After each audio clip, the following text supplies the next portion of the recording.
How are you? Welcome to Critical Moves of Telesur. It's already pitiful to see how the terrorist attacks keep on going to African nations. It's a coincidence that it happens on those who have most valuable resources. So there's a question that is always nice to hear. What is behind all of these groups? Who finances the terrorists in these actions? Who is going to be benefited from this? This is what we're going to be analyzing today. Let's begin.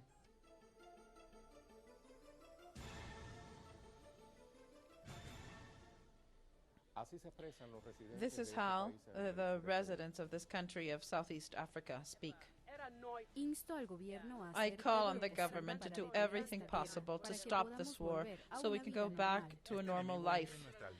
This enemy came into our neighborhood and we're not protected. Nobody had weapons to protect itself. And in this context, the government is also putting more investment. Let's listen to its president.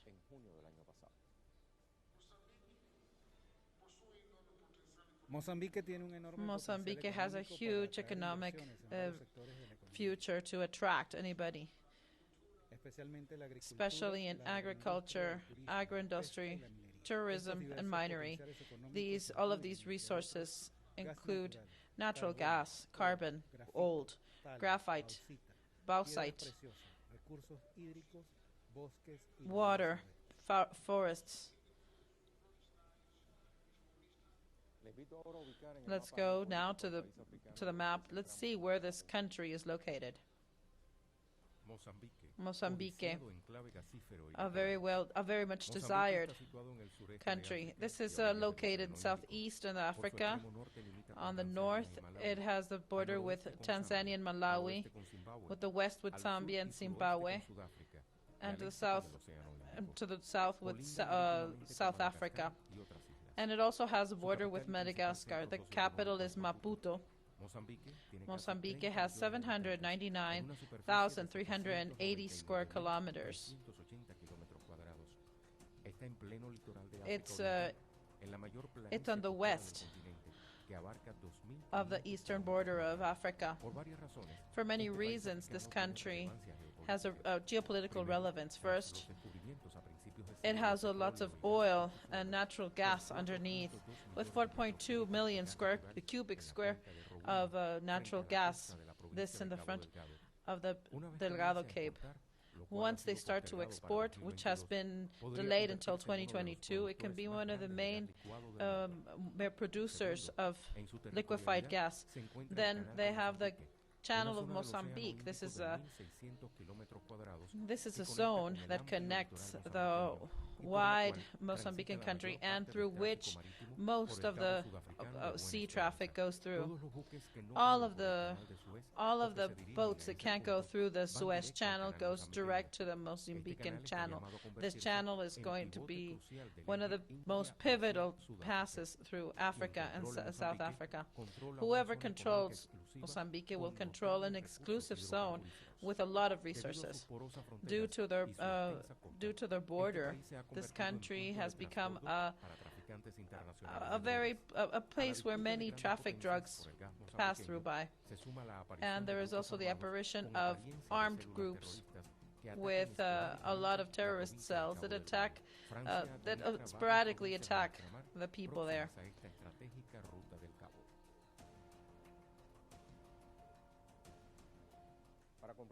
To complement this information, let's see our digital websites. Vanguard, for example, on April 29th, they say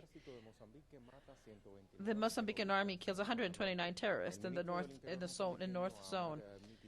The president of Mozambique, Amade Mikiadid, said that the group is under control. When they had killed people, the military operations were held until between 7th and 13th of April, and they wanted to neutralize their offensive groups, and they killed several dozens of insurgents. The military actions were decided after the harsh attack of the jihad of April 7th to Sitachi neighborhood. Then the government said that there was this organization, the Islamic State was there, although the jihad are reivindicating this zone for since 2018. At least 350 people have been assassinated in the hands of armed groups.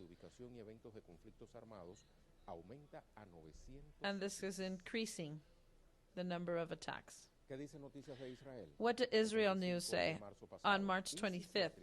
ISIS says that it's theirs, the attack in Mozambique. ISIS has said that they are the attacks in the north of Mozambique, along with some gas projects that costed $60 million that were being developed by ExxonMobil and Total. These people had attacked two cities of Praia and Mocamboa. This was said by the authorities of Mozambique and the security analysts. Let me suggest that you read the text called Reappearance of the Attacks on Mozambique. It has been written to Atalaya, and it's been written by Chema Cavallero. And it says, since the beginning of this year, there has been a lot of advance, and they have won territory. For now, they seem to be near the capital city. This is closer than what they thought. This has not been able to be confirmed, but the truth is that by now, they seem to be unstoppable. They operate in Cabo Delgado in the north of Mozambique. However, some analysts think that these groups are affiliated to Daesh. And this because there was pictures taken by satellite after the attack on Kisanga that happened on March 27. And this shows men that were using masks in uniform of combat. Mocimboa, the Praia, up until now has been the most important attack, with a combined attack on land and sea that has destroyed many of the sea vessels that were used for moving material. Some observers say that the insurgents have used the same tactics that Renamo, this guerrilla group, and later the opposition party in the 80s. This is to surround the population while they cut the electric lines and the input of water, which is much harder to survey. It is concerning that some members of the security are supporting the insurgents. Another one is that these people might be attaining the support of the people because they are losing faith in the central government and the security forces. Experts say that the appearance of this group is very similar to the Boko Haram in Nigeria. It began as a religious group, and then they become an armed force group. However, this group appears just when most of the gas sources have appeared. So maybe economic, religious, and security topics are the ones behind this group. In the last decades, there has been huge gas reserves discovered in Mozambique. Great part of the population live in poverty. The young people say that there is no opportunities.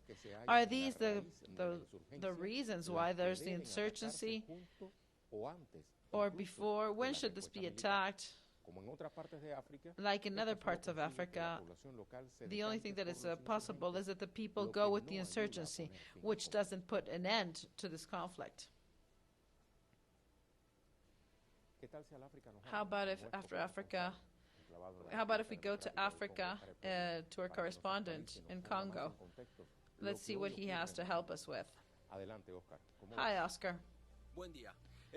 Good morning. The Minister of Interior of Mozambique has said yesterday that the defense forces have neutralized 129 members of the armed group during April, and he tried to calm the people by saying that he has the bases localized and that the situation is under control. Two corporations that are involved in the future exploration of the gas have announced that they're going to take some more time after they do all of of the investment because of the pandemic. The Central Bank of Mozambique has announced on their behalf that there is an increase in the cost of the project because of the insecurity in the zone. This armed group also attacked Playa with very hard weapons on last March to take a picture in the army compound with the jihad flag. Then they attacked Kisanga, and then on April 7th they went to a village and they massacred 52 people of the place. The key is to stop this group and for them from recruiting young people and from taking from corruption and all of the lacks they have. So the people will gather everything that they're able to gather, and in the midst of this war, just like Joseph Hanlon has said, the enemies will be exposed, and those who use illegitimate mediums to attain their objectives. Let's go back to Caracas. Thank you very much, Oscar. Let's go to our first pause.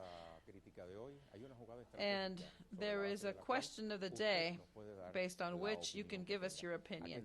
Here is the question. Like in other African nations, Mozambique has a lot of terrorist acts. They have lots of natural resources, oil, gas, and rubies, and a geostrategical coast. Are these just inter-religious interests or ethnic religions? What else is there? We'll be right back.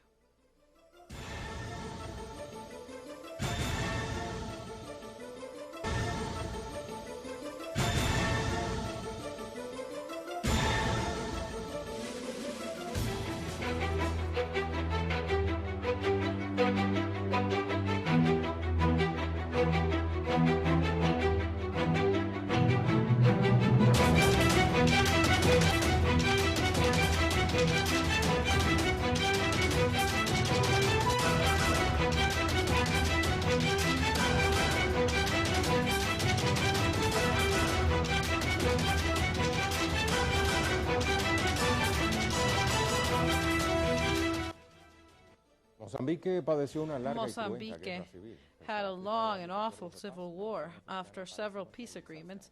Apparently, this government has not been stabilized yet. The internal conflict of Mozambique has begun after they attained their independence in 1975 from Portugal. Frelimo was the group who attained this. In the midst of the Cold War, Frelimo located themselves as an ally of the of Russia. This caused that South Africa, that was most racist, saw a risk in them because they did not only supported the guerrillas that fought against apartheid. So in 1977, South Africa supported and financed the creation of an anti-government guerrilla. This was the Mozambique National Resistance that confronted Frelimo in an armed conflict that lasted 16 years. In 1992, both groups signed the first agreement of peace with the mediation of the Vatican. However, this process was not able to unarm all of the groups, nor bring them back to civil society. The situation made that in 2013 the agreement was broken.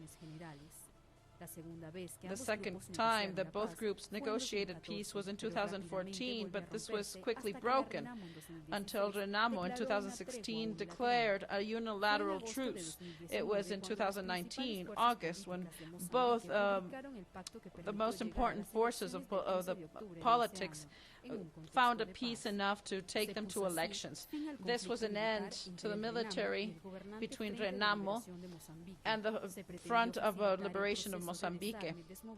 So they tried to demobilize and bring back the people into civil society, regardless of the peace agreement. There was a huge political crisis that still continues opposing groups, to which there is an added violence of terrorist groups. This was an important antecedent because we have from Venezuela Simón Colmenares. He's a specialist in neuroscience and different type of wars. And Sergio Galeano, he's an expert in African history.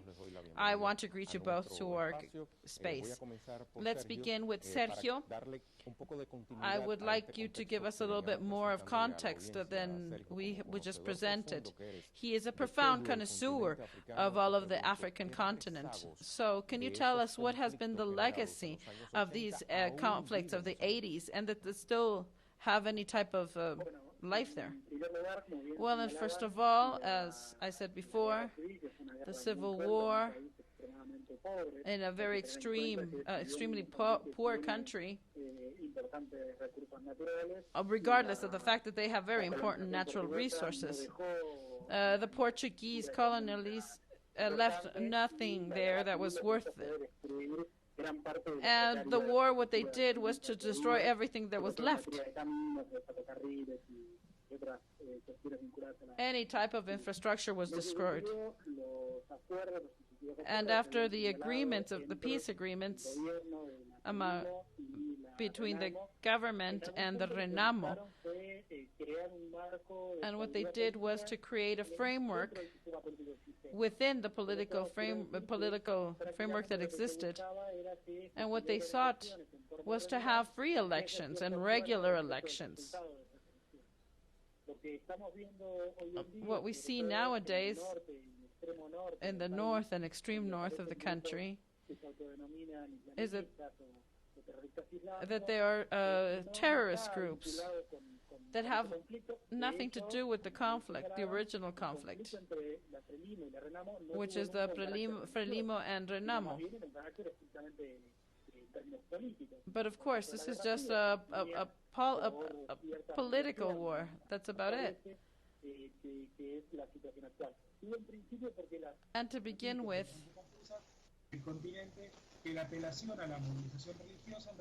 there is a religious, a rejection against the religious beliefs is something behind all of this. And also because the neoliberal policies that are imposed cause a lot of uproar among the people. And in this sense, you can say that this is a weakening, so people start to mobilize. Thank you, Sergio, for your explanation. Now let's speak with Simón Colmenares, with whom I want to speak with. Well, tell us, do you think it's it's a coincidence, everything that happens in the north zone of Mozambique? And this happens this happens in places where just recently a lot of resources were discovered. Well, good afternoon. Thank you for your invitation. Well, we can say that it isn't it's not a coincidence, because let's see the numbers. This is a fourth generation war, not only the cultural and the political, religious. In this case, which is this is focused on the religious. But here there are no groups that are confronted due to their beliefs, to their ideology.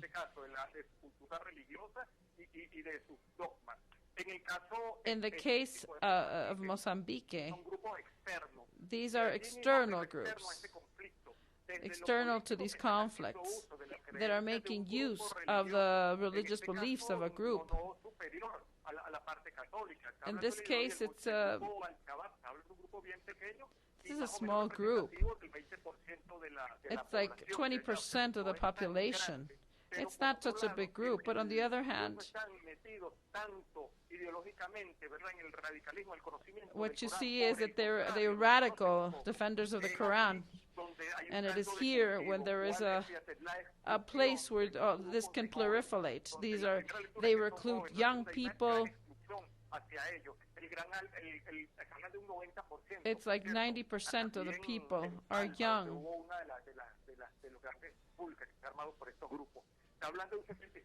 This is like 65% of people that are not able to read and write. And of course, this weakens the society. And it's not that they know well the Quran and they're trying to impose it. This is on the contrary, what they just do is that they impose everything by fear. These groups that are not even linked to these big transnational companies. So these are more like internal groups. This country is relatively young. It has like 45 years old. And what we see is that there are internal groups that have the control. This has a lot to do with the traffic of heroin and precious rocks. Well, since it's so reiterated, this phenomenon, I would like you to explain, as well as you can, and determine when it has to do of an interreligious event and when it has to do with a phenomenon of another nature. Well, these are conflicts of fourth generation. So one is in Asia and one is America. Let's not forget that the modern wars no longer have soldiers that shoot. It's a different type of war. What they try to do is divide the population with internal conflicts. In Venezuela, there was a procession of 2 million people that was, and what happened during this procession is that there was incidents that made them go against the government.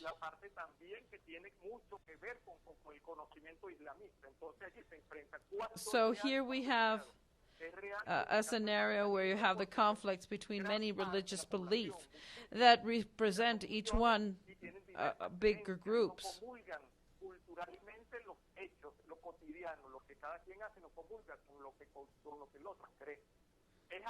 So this is incredible, because when people are not in a conflict, but in this case the grand majority are young people, that they still don't even know the Quran, and it's just a fanatism. And of course what they're looking for is a hope, and they use frustration.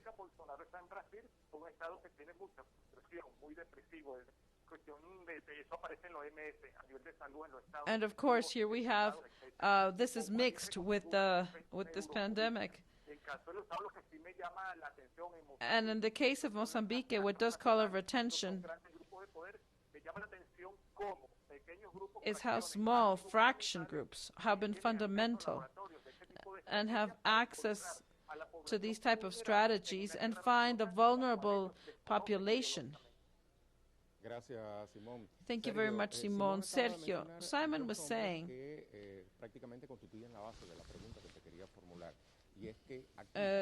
that here in Mozambique there's the case of Al-Shabaab and the self-proclaimed Daesh or Islamic State. So we see them operating here in Mozambique. So why do you think this is reiterated in Mozambique? What is a contact point with other nations of the continent beyond the borders?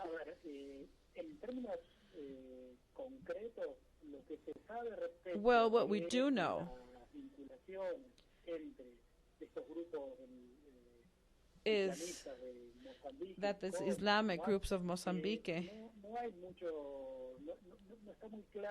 is not very clear, beyond the fact that they reivindicate members of Al-Shabaab, like the young people of Al-Shabaab, And why is this important?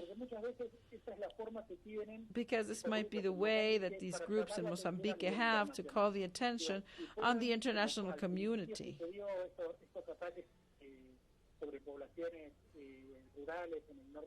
So just like this happened in the north of Mozambique, this has at least 3 or 4 years.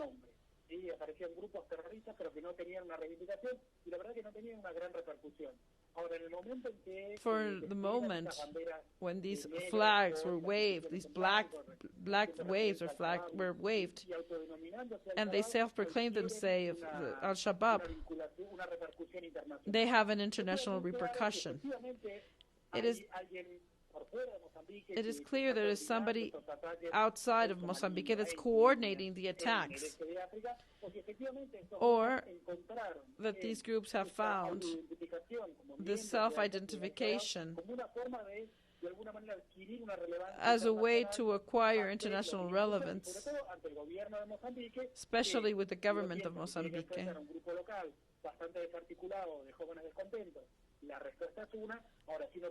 Now, if you think that there is a single position, the answer should be another one. But, well, so we see a double game. On one hand, we can see that there are young groups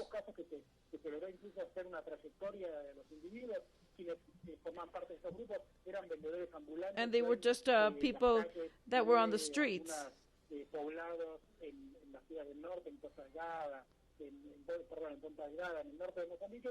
And they were located in the north of Mozambique. And what we see now is that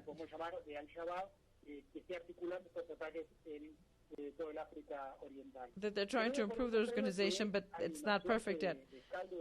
And so, yes, what we can say is that this would be fertile grounds due to the incapacity of the economy and the government to satisfy the needs of all of the people and to offer a better future to the young people. So this is why the young people appeal to this religious standing. And on the other hand, it's a way to claim for their conditions of life.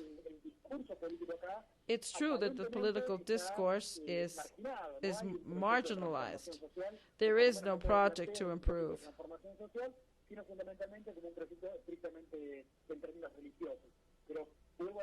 So I think that it is important to understand the material conditions in which these groups appear. And this is coincidentally perfect to hinder these terrorist groups. Thank you very much, Sergio. And you just pinpointed an element based on which we will start our analysis with my next guest we have here. So what we would like to know is who is pulling the strings beyond the terrorists. Thank you very much. I want to thank Simon for his time to Critical Moves. Until next time. Let's go to our pause. When we're back, we're going to keep on analyzing. But remember, you can participate with us through the question of the day.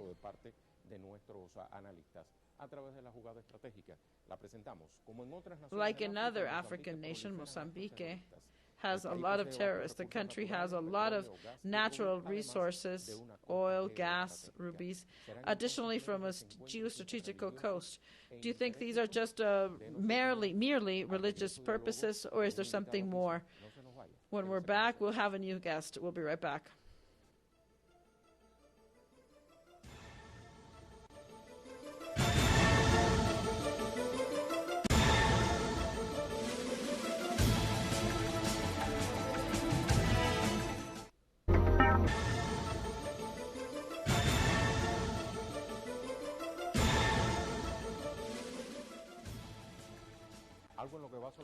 Something that I base my question on is that Mozambique has a lot of resources, and basically a lot of resources of natural gas. So based on this, let's see the importance of this nation in the geopolitical spectrum. Mozambique has great reserves of natural gas, considered the third largest in the Africa after Nigeria and Algiers. One of the most important regions is in the northeast of Mozambique. With the discovering of these mineral resources, petroleum and gas, it attracts many powerful countries. Another resource that has been discovered is graphite, by which an Australian company announced in 2014 that they had found the biggest deposits in the world. This mineral is basic to make lithium batteries for electric cars. The richness of Mozambique is because they have 42% of the rubies in the world. China is among the biggest investors in the African country, adding up to the historical relationship with Russia ever since the USSR. The Russian presence has always been important in this country. In 2018, both signed a technical and military agreement. By then, the Foreign Affairs Minister, Sergei Lavrov, said that Kremlin agrees the determination of Mozambique to go through with bilateral relations as well as strategic relations. On the other hand, Exxon and Mobil companies are going to begin their operation in 2022, because for many countries, many years, they are building infrastructure. The appearance of terrorism in these areas come in the midst of a strong dispute for the control of natural resources in the territory. Let's go even further with Luis Paz. He's an expert in African affairs. Thank you for being with us. So why is it interesting to analyze this? It is because in the case of Mozambique, the case is a bit different. Because Mozambique just recently has terrorism. But of course this will affect it in the future, because this will have an impact on future investments and to try to push forward the gas companies. We see how the government of Mozambique is dedicating a special time to meet with the authorities and be these Chinese, American, for the exploitation of this country. On one hand, you have gas, natural gas that is, and on the other hand, the vast amount of rubies they have. We see that we have $25 million invested on behalf of an American company. We can also see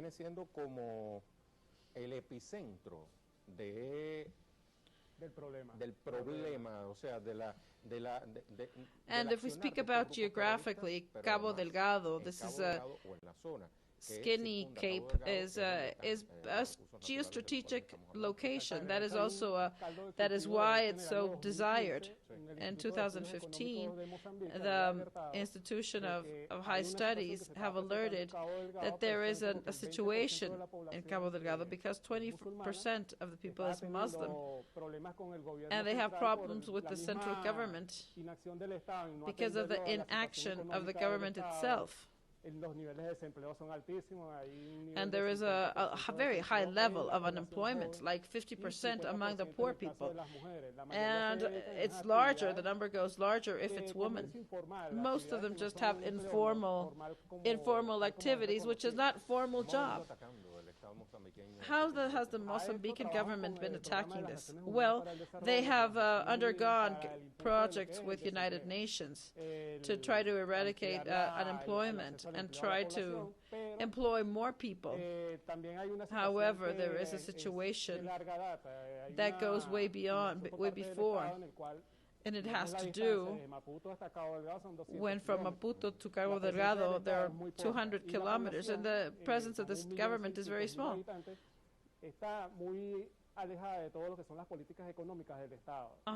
So this has some incidents in unrest on behalf of the population that is taken advantage by terrorist groups. These groups seek to make the crisis even more profound and cause instability. When we speak of foreign terrorist groups, who are we speaking about? Like those that come from Zimbabwe or Malawi, Tanzania? And in this case, yes, in Tanzania it's the biggest group because there is a group that is calling the attention of the government, and they say that they would like to apply the Sharia Islamica. But since there have been very high repression, what they're doing is crossing the checkpoints. So let's see if we can visualize this on our monitor, the map that we have to locate what the professor is explaining. Do we have it? Yes, precisely. Tanzania in the north and how they share borders with Mozambique to the south of the country. So Mozambique, that on the east has borders with Zimbabwe. On the south with Botswana, and further south is South Africa. So as we began analyzing the map, let's say that this country shares a long coastal line and which joins Madagascar with Mozambique. So let's not forget that in the gas-related affairs, they were going to work with Eni. This is a French company, and the French Total, and they have been able to include in the region all of these ports of Pemba and Nawala. They are very rich in gas projects. So the projects that are advertised there are too expensive. Just to make a plant, it will take them like 3 years in establishing it. So what the government is trying to do is to wait that there is some political stability in the land. So now tell us, what should they do to ensure the security in that zone and to be sure that the proper elections will be kept up? Well, now that we see this terrorist organization, but also appears because they're very weak, and let's not forget that 36% is 36% of the people are poor. There is a lot of inequality. There is no access to government resources. Of course, this is fertile land for terrorists to come and generate terrorize and generate uproar.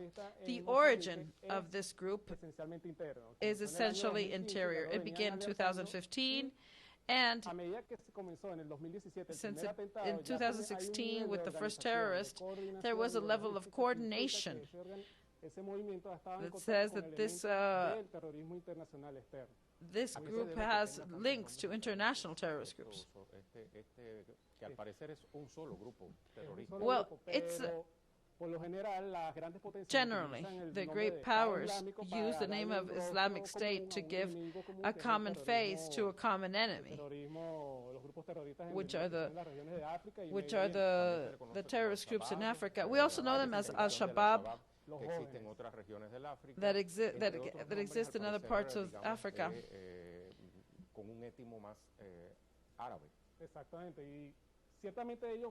And of course, they try to cause internal crisis within the Cabo Delgado province. At the end of the day, this worries them, because if so, the oil company consider that it's not such a good idea to risk their money and continuing their operation there. For example, ExxonMobil. There are other fundamental aspects there. The level of the debt that Mozambique has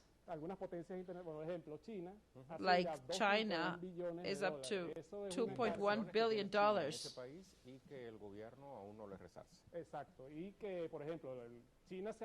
And China has strived to build more things and to invest in access to health, education. But at the end, this has a negative action, because from having a very strong economy, so if this gas project doesn't go through, there will be a big impact. And the other case is Russia. They have a huge story back, even the liberation wars in Mozambique. But just the last years, with this Sochi summit,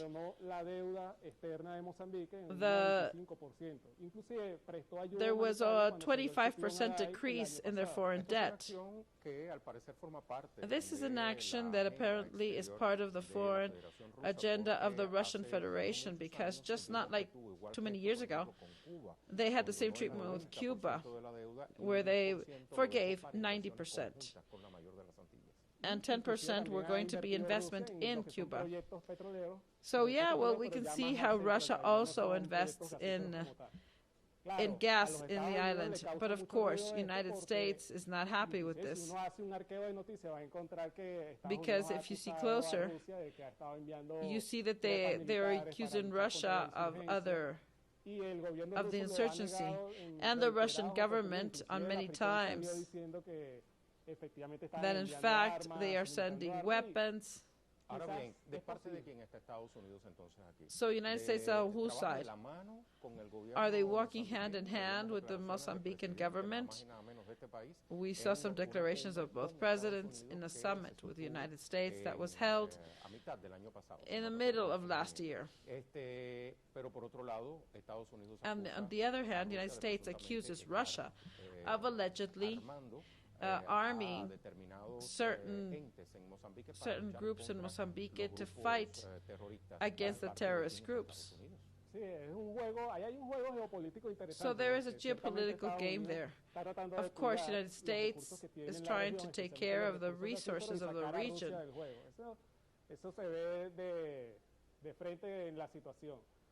And even China has not invested in the gas sector, but they have in everything that has to do with infrastructure development, and at the end this generates more development for Mozambique.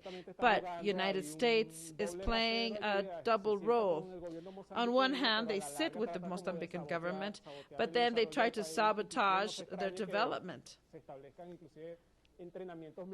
So there can even be military training with the Mozambican government, and this is a way to get Russia out of the game and have Mozambique under their control. This is part of the geopolitical game of the main powers. And of course, this has an internal route, but they become international because undoubtedly there are different interests.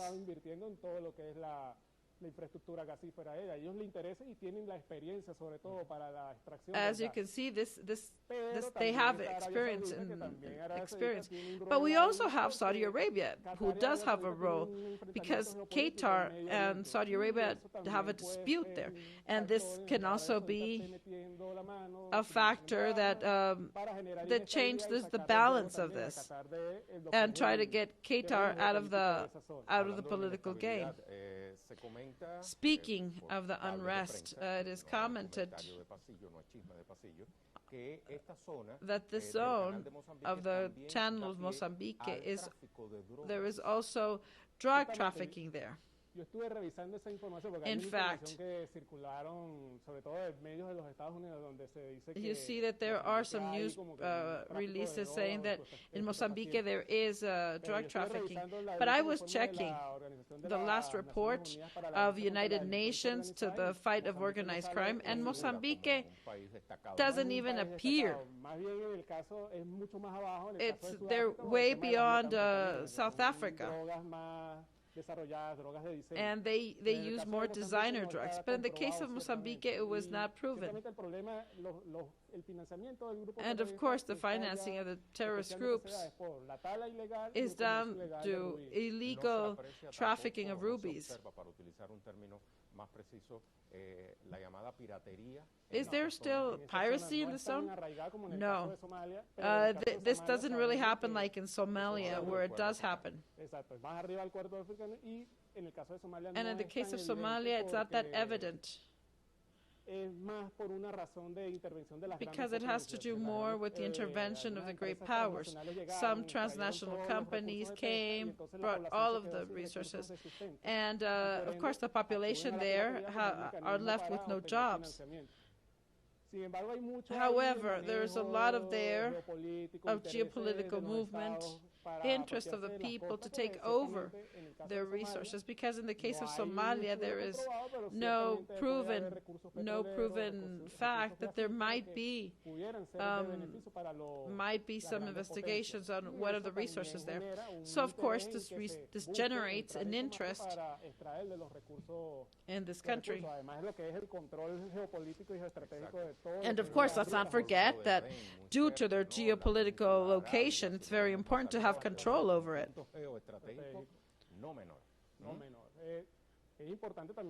It's also important to highlight that in the case of Mozambique, the state tried to look in the first place the political problem with Renamo, because it was the first piece of land that they were able to have to stabilize people. And of course, this does not take into account the problem in the north of Africa.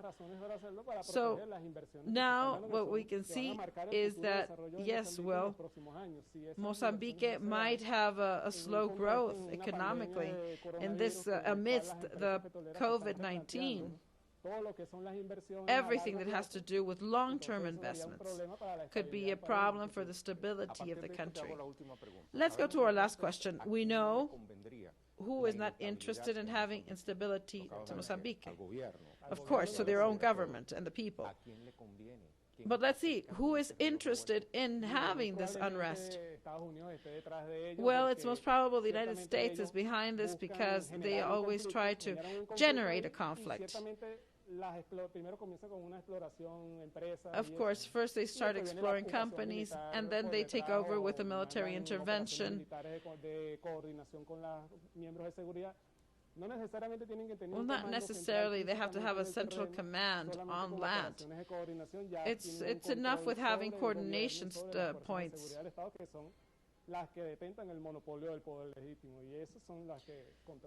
And these are the ones who control the power. Luis, thank you very much for clearing up so many doubts. See you next time.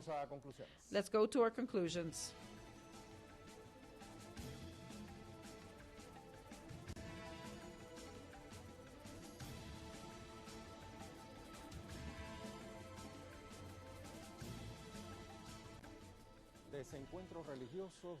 Religious disagreements or ethnic disagreements, this is what happens to Mozambique. This is how most of the press presents it. However, what is true is that in this nation there are great reserves of gas, and they also have mineral resources, and they have access to one of the most desirable coasts in the African government. This is the obligated pass for most of the commerce there. So maybe this is where the key of all this problem may be.